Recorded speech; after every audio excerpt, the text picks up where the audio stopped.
Hi friends, কেমন আছো তোমরা সবাই? প্রচণ্ডই গরম ছিল, বাট এখন একটু হাওয়া দিয়েছে বলে ওয়েদারটা ঠান্ডা হয়েছে। তাই আমার মা আজকে করেছে পরোটা। কিসের পরোটা? না, আটার পরোটা। ময়দার পরোটা এমনিই ভালো নয়, সবাই তো জানোই, কার্বোহাইড্রেট আছে ওই কারণেই। তো তাই জন্য সবাইকে বলছি আটার পরোটা খাও, ঠিক আছে? আর আজকে করেছে আমার মা আটার পরোটা। এখানে করেছে দই পটল, না এখানে করেছে গ্রেভি দই পটল। আর এটা কী পনির গো? ভাপা পনির। ও, আর এটা করেছে ভাপা পনির। কি নরম দেখছো পনিরগুলো, এই যে জাম্পিং খাচ্ছে। আর স্যালাড আর কাঁচা লঙ্কা তো আছেই। তো দেখি, রাজুদা স্টাইলের পরোটা বললো করেছে। ফার্স্টেই পটল দিয়ে খেয়ে দেখি।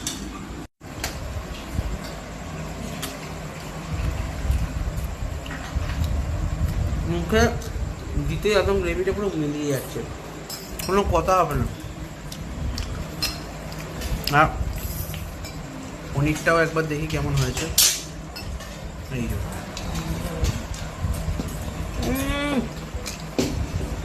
পুরো ইলিশ মাছের মতো লাগছে। ইলিশ মাছের যে টেস্টটা সেরকম এনেছে আমার মা। অশেষ অশেষ ধন্যবাদ আমার মায়ের জন্য। চলো, মেনুটা রেসিপিটা দিতে পারলাম না, পরে দেবো।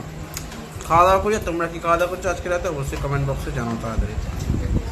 চলো, কালকে কথা হবে।